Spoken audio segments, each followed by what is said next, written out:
¿Qué tal? Muy buenos días. Un gusto saludarlos desde San Luis Potosí, México. Y como siempre, saludos a toda la gente que sigue 360.travel. Bienvenida, Claudia, muy buen día, gracias por acompañarnos una vez más. Bueno, como todos y todas saben, con Claudia nos tomamos el tiempo para dialogar y profundizar sobre el turismo accesible y todas las aristas que se desprenden del turismo accesible, que tiene que ver también con poder generar, por supuesto, un turismo más inclusivo en el que todos y todas podamos participar de manera igual. Y en este caso vamos a profundizar específicamente sobre el turismo aventura, ¿verdad? Es correcto. Pues me gustaría comenzar platicándoles que cuando nos preguntan qué le gusta a las personas con discapacidad, la respuesta es, le gusta lo mismo que a los que no tienen discapacidad. Hay a quienes les gusta hacer turismo cultural, turismo gastronómico, turismo, por supuesto, de aventura, les gusta de todo. En lo particular, me he dedicado durante 25 años al turismo de aventura inclusivo y encuentro que hay un gran interés. Mi teoría es que en muy pocas ocasiones las personas con discapacidad tienen la oportunidad de realizar actividades que tienen que ver con la naturaleza, actividades outdoor como rapel, tirolesa, escalada, cuevas, ciclismo, senderismo, paracaidismo, etcétera. Por lo tanto, una vez que encuentran a una empresa que cuente con todos los temas de seguridad, que esa es la parte básica en el turismo de aventura, antes que otra cosa está el tema de seguridad, pues entonces les encanta poder llevar a cabo todas las actividades outdoor. Claudia, escuchándote atentamente y bueno, conociendo de la cantidad de años ya trabajando en el turismo de aventura, yo quiero saber cuál fue el primer paso, cómo se dieron cuenta de que tranquilamente podría una persona con discapacidad realizar un turismo de aventura. ¿Y cuáles, disculpas, ¿no? ¿Y cuáles fueron las primeras propuestas? Porque realmente Claro. recién mencionabas que hace 25 años tenías propuestas, llevabas adelante propuestas seguramente con un equipo de turismo aventura inclusivo, y es algo que hoy está en boca de todos, pero hace 25 años era todavía un terreno a conquistar. Es correcto. Pues nosotros iniciamos con la empresa, la inician mis papás y mi papá, profesor de educación física, ya trabajaba con personas con discapacidad y pues él ya tenía el conocimiento tanto de los campamentos de aventura como del trabajo de personas con discapacidad. Por lo tanto, empezamos a llevar escuelas de educación especial que tenían personas con todos los tipos de discapacidades y estuvimos empezando con algunas actividades de aventura. En ese momento se acercaron de Estados Unidos, de San Francisco de Vida Independiente, querían venir a San Luis Potosí a realizar un viaje y querían conocer de todo, cultura, aventura, etcétera. Por lo tanto, nos fueron a visitar al campamento y ellos nos platicaban que en Estados Unidos existen, desde ese momento ya existían los campamentos para personas con discapacidad, nos platicaban de cómo tenían la adaptación a algunos espacios. Fue un tema que nos interesó muchísimo, pero también nos dimos cuenta que no es algo únicamente de buena voluntad, sino se requiere de muchísimo conocimiento y por lo tanto nos empezamos a capacitar en este tema, en qué hacen en otros países, cómo trabajan el turismo de aventura. Y bueno, como bien lo comentan, hace 25 años era algo sumamente raro. Encontramos únicamente casos de buenas prácticas en Estados Unidos y en Francia. En lo personal tuve la oportunidad de irme a vivir a Francia como voluntaria en una empresa que se dedicaba precisamente al turismo de aventura inclusivo y bueno, conociendo lo que hacían otros países. Afortunadamente, para el día de hoy tenemos la gran ventaja del Internet y nos podemos enterar en segundos lo que están haciendo en otros lugares. Sin embargo, hace 25 años se desconocía por completo y, repito, lo más importante va a ser siempre el tema de seguridad y cómo podemos llevar a cabo actividades seguras en la montaña, cómo podemos hacer, por ejemplo, un descenso de un rapel con toda la seguridad, etcétera. Bueno, justamente de ese tema queríamos hablar un poco también, porque claramente el turismo de aventura requiere una seguridad especial para todas las personas, pero se trabaja de una manera distinta. ¿Cómo es el turismo de aventura inclusivo y cómo es la seguridad dependiendo también de las diferentes discapacidades? Claro que sí. Hay que conocer muy bien el tipo de discapacidad que tiene la persona y cuáles son sus requerimientos de accesibilidad. Lo más importante es que quienes están al frente de la actividad, los guías, los instructores, tengan el conocimiento tanto de la discapacidad como el conocimiento técnico para poder, lo que se le llaman los ajustes razonables para poder realizar cualquiera de las actividades. Es muy importante conocer la diferencia entre discriminación y decirle a una persona que no puede realizar la actividad por temas de seguridad. Si viene una persona con discapacidad y simplemente le digo, tú no lo puedes hacer porque tienes discapacidad, eso es discriminación. No le podemos negar el servicio a nadie porque sería discriminación. Sin embargo, para los que hemos realizado actividades de aventura, pues hay un reglamento para cada actividad. El reglamento para la tirolesa, para el canopy, ciertos kilos, que no tengan lesiones en la columna, que no se recomienda para mujeres embarazadas, etcétera. Pues aquí probablemente exista por algún tipo de discapacidad, algún tipo de restricción, pero lo necesitaría fundamentar técnicamente. Les pongo un ejemplo, un tipo de discapacidad es la osteogénesis imperfecta, que es más conocida como huesos de cristal. Sí. Entonces, no recomendaría actividades de aventura que tengan un impacto físico importante, porque entonces podríamos lesionar a la persona.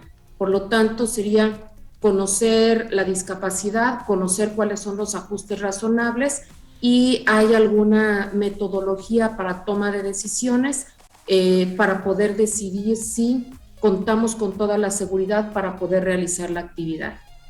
Claudia, una pregunta que me surge escuchándote es como un poco más obvio, si se quiere, o visible, cuando estamos hablando de discapacidades físicas, ¿no? Como estas aclaraciones que vos hacías, de personas que padecen, ¿no? El hueso de cristal, vinculado al turismo aventura.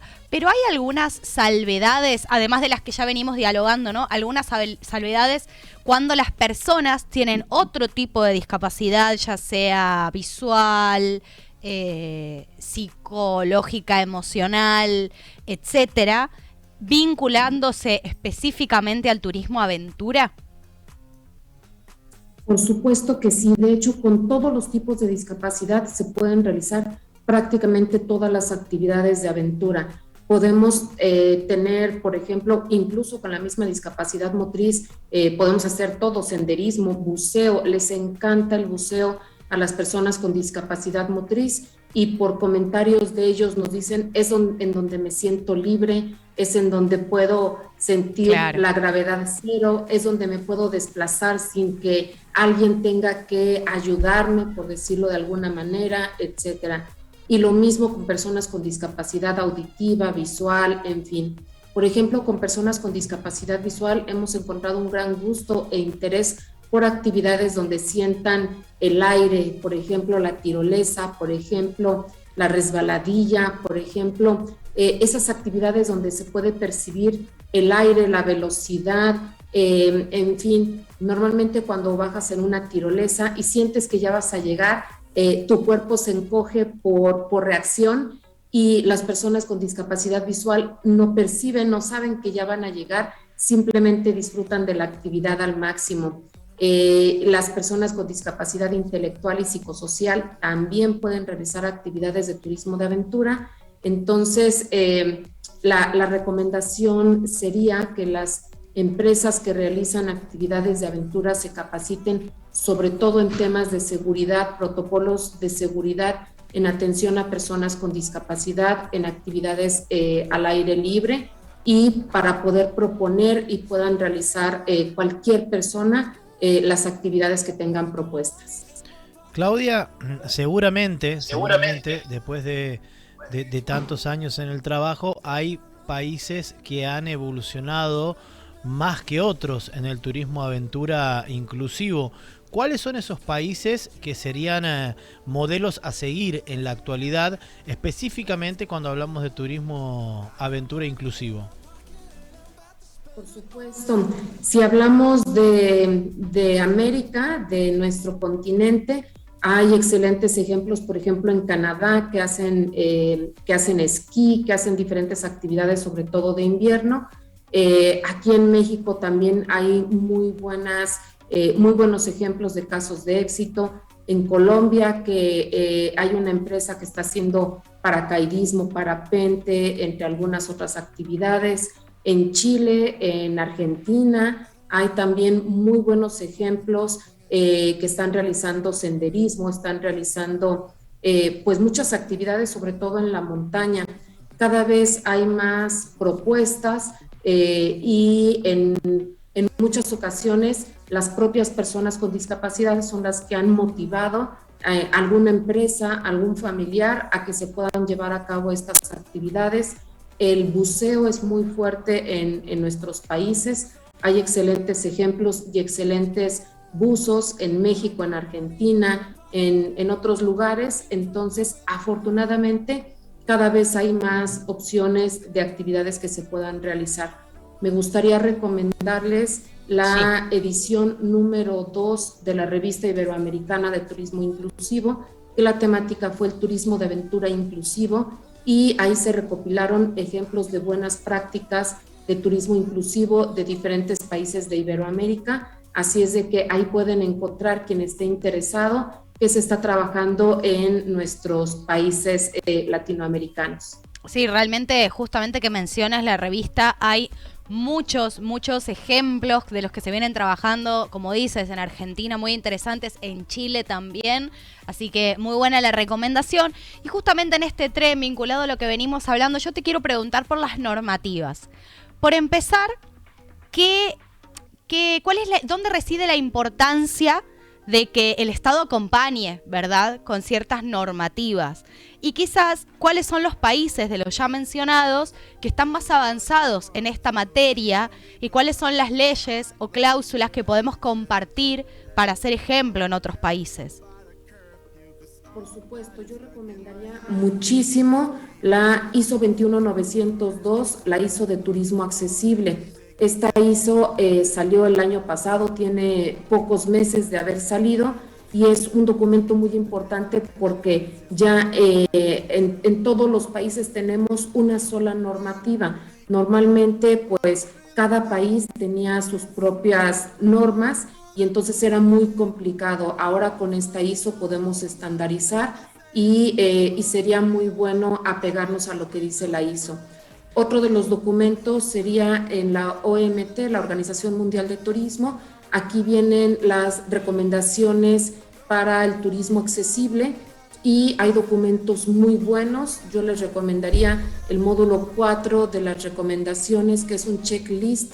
Si alguien quiere saber si su destino es inclusivo, es accesible, bien, aquí nos da las preguntas para poder saber cuáles son los requerimientos, cuáles son los indicadores para poder trabajar en estos temas. En el caso específico del turismo de aventura accesible e inclusivo, no existe como tal una normativa. Esa es una tarea pendiente que tenemos de poder llevar a cabo esto. Y lo que sí hay es dependiendo de la actividad. Por ejemplo, de lo que está más regulado es en el tema del buceo. Ahí sí ya lo tienen muy regulado todo para el buceo adaptado, pero nos faltaría en muchas otras actividades más.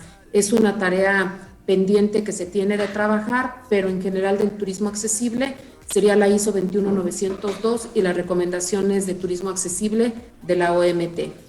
Claudia, seguramente todas las personas, todos los guías turísticos y también coordinadores turísticos tienen una preparación para cualquier sistema de guía turístico. Ahora, la preparación y la capacitación para el turismo aventura inclusivo es mucho más larga, es mucho más importante, o es básicamente lo mismo teniendo en cuenta no cruzar la línea de la discriminación y la falta de respeto?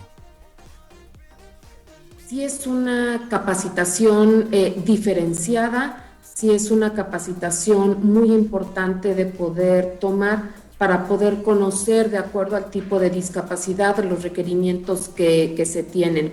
Hay algo que se llama accesibilidad universal, diseño universal y ajustes razonables, y de acuerdo a cada uno de estos poder saber cuando llegue el turista y hasta el momento en el que lo tengo enfrente, puedo conocer cuál es el movimiento que tiene, cuál es la fuerza que tiene, si su amputación de su brazo es nada más hasta la muñeca, hasta el codo, hasta el hombro, y dependiendo de todo eso, poderlo trabajar.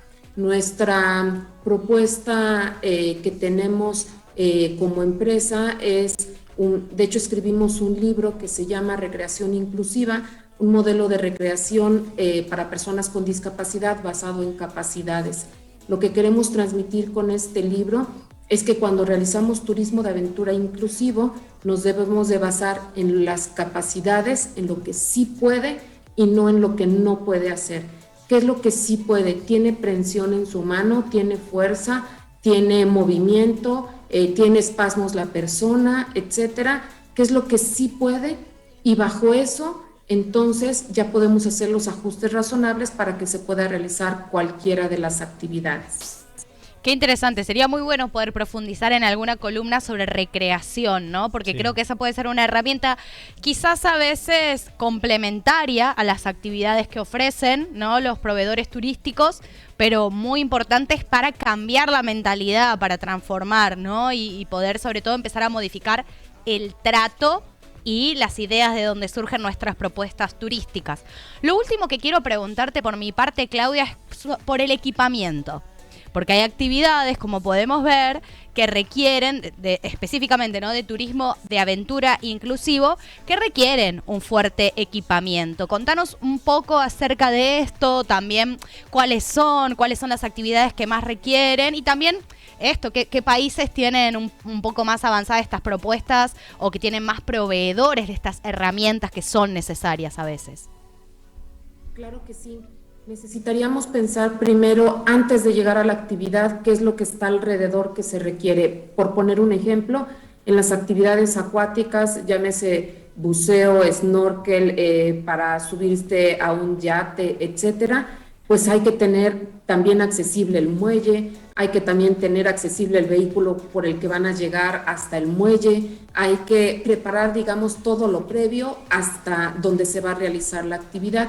Ya en la actividad sí hay algunos ajustes que se tienen que hacer, por ejemplo, en el caso del rapel, algunos arneses, si se requiere el arnés completo con la pechera, en fin, las sillas de ruedas de montaña, que también son sumamente recomendables, y bueno, cada vez hay más opciones de equipamiento que se puede utilizar en las actividades al aire libre.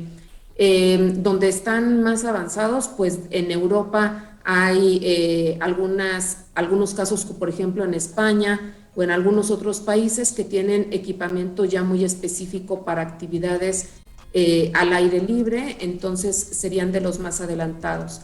Y me gustaría también hacer un comentario respecto a lo que decías de la recreación.